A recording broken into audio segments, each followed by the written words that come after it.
Buenas tardes a todos. Hoy vamos a ver los ejemplos de nivelación geométrica compuesta. Para eso les voy a compartir esta presentación.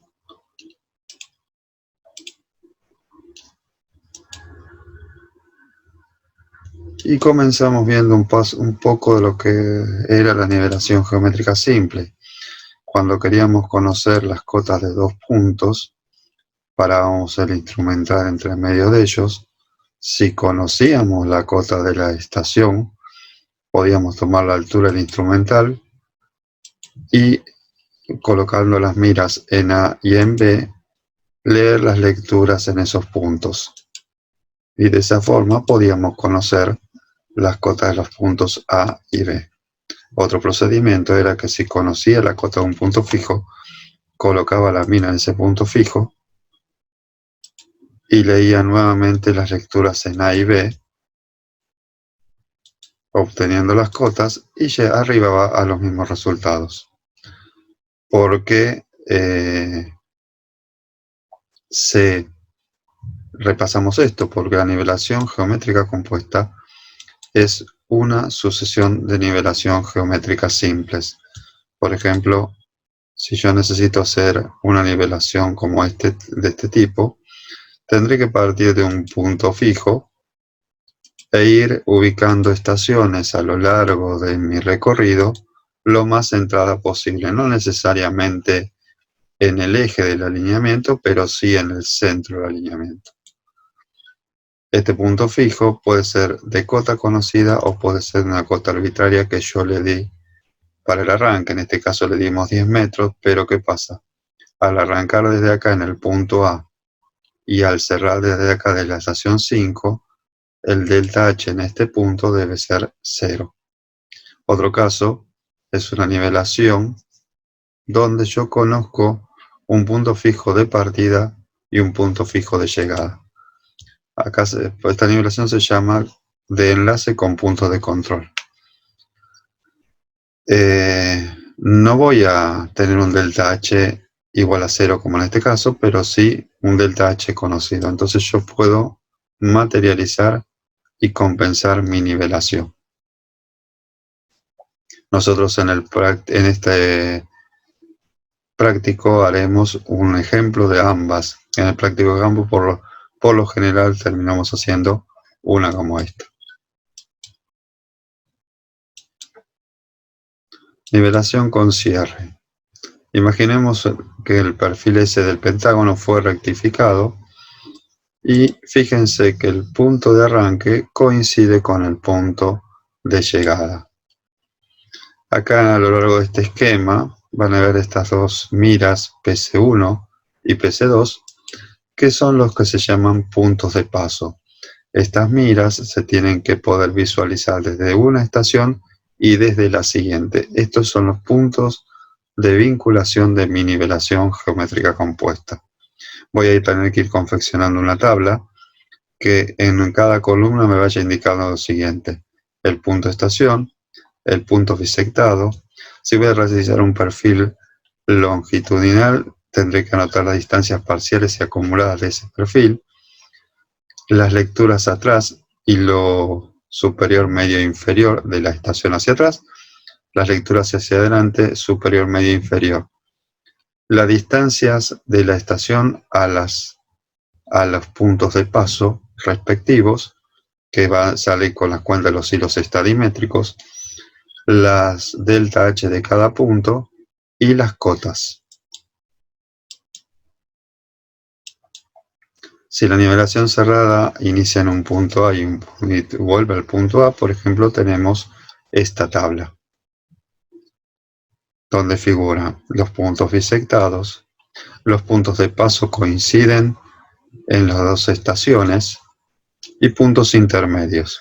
Y el primero y el último punto es el mismo punto A. Las distancias parciales, ida y vuelta, son de 830 metros. Y las lecturas son estas respectivas. Estas distancias son propias del recorrido de la nivelación. Tenemos que evaluar si la tolerancia de mi nivelación.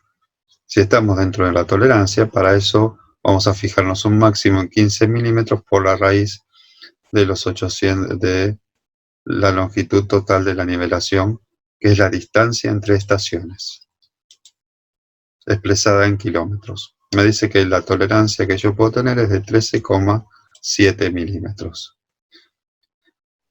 El delta H que voy a tener es el lectura atrás menos lectura adelante, pero ¿qué pasa? Si esta nivelación es cerrada, este delta H tendría que ser 0. Sumo mis lecturas atrás, sumo mis lecturas adelante, y arriba que tengo un error de 8 centímetros, 8 milímetros. Si yo en cada estación voy sacando el delta H entre los puntos extremos, este y lo sumo, verifico que también estoy en el mismo error.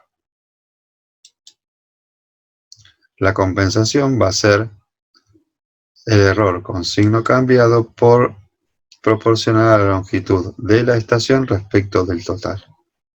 Aplico esta compensación a cada valor y obtengo los nuevos delta H por estación compensados. Una vez que está compensada mi nivelación, calculo los delta H de los puntos intermedios. No hace falta compensar los delta H intermedios porque se supone que dentro de la misma estación no hay variación. Teniendo estos valores, calculo las cotas correspondientes. Acá una aclaración. Si bien en esta planilla están expresadas al milímetro, recuerden que nosotros trabajamos las cotas al centímetro. Y por último, acá para mejor comprensión yo descompuse las columnas delta H real o original y delta H corregido. Estas dos columnas en la planilla están en una sola. Y lo que se hace es corregir el delta H tachándolo y escribiendo el nuevo valor arriba. Normalmente es el milímetro el que se corrige.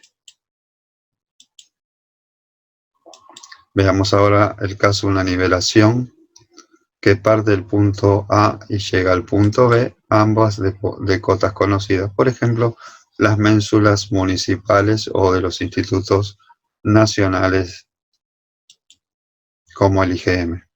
Conozco la cota de la ménsula en A, conozco la cota de la ménsula en B. El delta H entre ménsulas es la diferencia entre cotas. O sea que yo tengo que arribar a que mi nivelación tiene una diferencia entre cotas de 7,018 metros. Procedo a realizar mi nivelación. Chequeo las lecturas atrás, las lecturas adelante y llego a que mi nivelación tiene arriba una diferencia de nivel de 0,6,993. Chequeando los delta H arriba el mismo resultado, lo que me indica que tengo un error de 0,025 metros. Tengo que corregir estos desniveles entre estación, entonces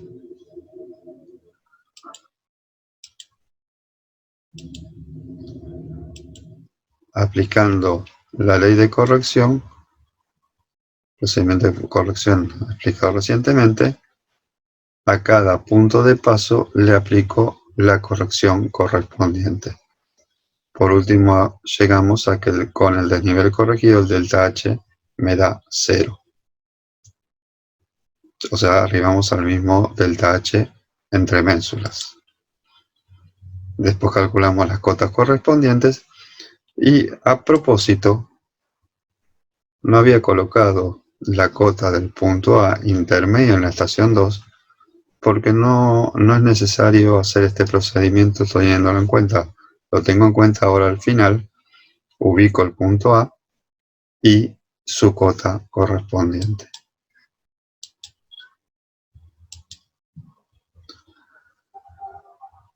Si quiero realizar un perfil longitudinal, por ejemplo, entre A y B. El procedimiento es similar al descrito anteriormente. Voy a tener que dividir ese perfil, ese alineamiento, en sectores, o lo puedo dividir en principio en partes iguales, y si hay alguna situación perturbadora, por ejemplo, que haya un pozo, que haya una lomada, ajustarlo a esos puntos. Entonces, lo importante es que las estaciones, si bien se pueden encontrar el eje, no necesariamente, pero sí lo que tienen que estar es lo más centrada posible entre los puntos de paso. Eso era para compensar el error de colimación que pudiera tener la nivelación. En este caso, por ejemplo, ven que se hizo una nivelación con 4 puntos desde A hasta B, pero si no tengo forma de compensarlas, tendré que volver a A, así me aseguro que el delta H sea 0. No necesariamente voy a volver por los mismos puntos, sino que puedo volver por puntos totalmente distintos.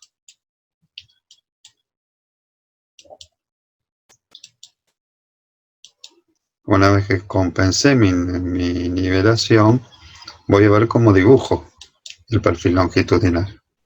Entonces, el perfil va a tener dos escalas, una que sea la escala longitudinal, que va a representar la progresiva desde A, o sea, la distancia desde A hasta B, y otra que sea la escala vertical, que va a representar las variaciones del terreno.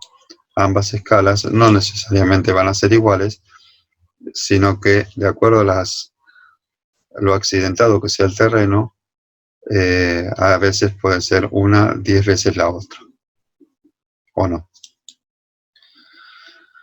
Vamos a tomar, por ejemplo, estos 4 puntos, vamos a ir armando un cuadro.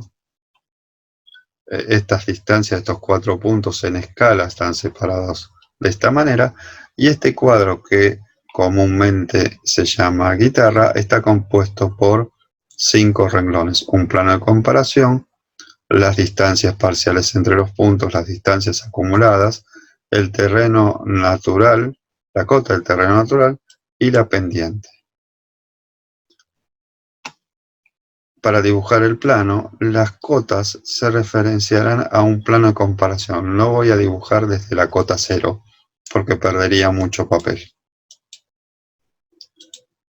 Veamos qué parte componen esta guitarra. El plano de comparación lo elige el proyectista en función de la menor cota obtenida en la planilla de nivelación y el valor redondo inferior. O sea, siempre el plano de comparación tiene que tener decimales 0, 0. Las distancias parciales son propias del tramo, entre 0 y 1, y por eso se colocan en forma centrada. Las distancias acumuladas son propias del punto, las distancias desde el punto 0 al punto en cuestión. Por eso las colocamos en línea con el punto correspondiente. La cota del terreno natural también es propia del punto, por eso se coloca con el punto correspondiente. Y la pendiente nos da la idea de cómo varía el terreno entre esos puntos, es el delta H entre los dos puntos, dividida la longitud entre los mismos. La pendiente puede ser positiva o negativa. Se representa, como es propio del tramo, en el centro se escribe, puede estar expresada en por ciento o en por mil, según como sea de importante, y algún complemento se le cruza una línea, si es ascendente o si es positiva en este sentido, o en el otro si es negativa. Queremos hacer ahora los perfiles transversales. Puede ser que a lo largo de mi alineamiento necesite hacer algún perfil transversal para ver cómo varía el terreno a lo largo, transversalmente a él. El perfil transversal se va a nombrar como con el nombre de la progresiva, el alineamiento principal, aparte de llamarlo perfil transversal 1, perfil transversal 2. Y vamos a ir indicando distancias desde el eje a izquierda y a derecha del punto. Izquierda y derecha siempre mirando en el sentido que voy avanzando con las progresivas en el perfil longitudinal. Voy a tener que partir desde los puntos conocidos. En el caso de el perfil 1 voy a usar el punto 1 y en el caso del perfil 2 voy a usar el punto conocido donde está hecha la estación o donde dejé un punto de referencia. Veamos ahora cómo se anotan los perfiles transversales. Vimos que los perfiles transversales los sacamos desde la progresiva 120, la progresiva 210. Confeccionamos estas tablas, las cuales se pueden anotar de dos formas distintas. El perfil transversal 1, tomamos un punto fijo que lo obtuvimos en la nivelación geométrica compuesta del perfil longitudinal, que es el punto 1. Lo anotamos al principio de la tabla y después, habiendo tomado todos los puntos del perfil transversal 1, podemos calcular todas las cotas correspondientes al mismo. El otro procedimiento es que si yo pongo la estación sobre el punto donde quiero hacer el perfil, una nueva estación, pero conozco su cota, entonces puedo parar mi instrumento en ese punto, hacer la lectura del hilo medio, y ya que conozco la cota, calculo el perfil, la cota del plano visual del perfil transversal correspondiente. Con las cotas de los hilos medios de todos los puntos de mi perfil, calculo las cotas de cada uno de los puntos. Tengan presente que en este caso no se usan los hilos estadimétricos, solamente se lee el hilo medio. Por último queda la nivelación areal, que a modo de ejemplo es como si quisiéramos nivelar una cancha de fútbol. Tendríamos que hacer una grilla apropiada, realizar una nivelación geométrica compuesta dentro de la grilla y desde cada estación realizar varias lecturas de los puntos de cada que componen toda la grilla. Con esa nivelación, con toda esa nivelación podríamos confeccionar lo que en el futuro conocerán con el nombre de curvas de nivel o saber en qué sentido va cayendo el agua en el terreno. Este procedimiento lo haremos mejor cuando estudiemos el tema de teodolito y los procedimientos de taquimetría porque son mucho más rápidos y simples.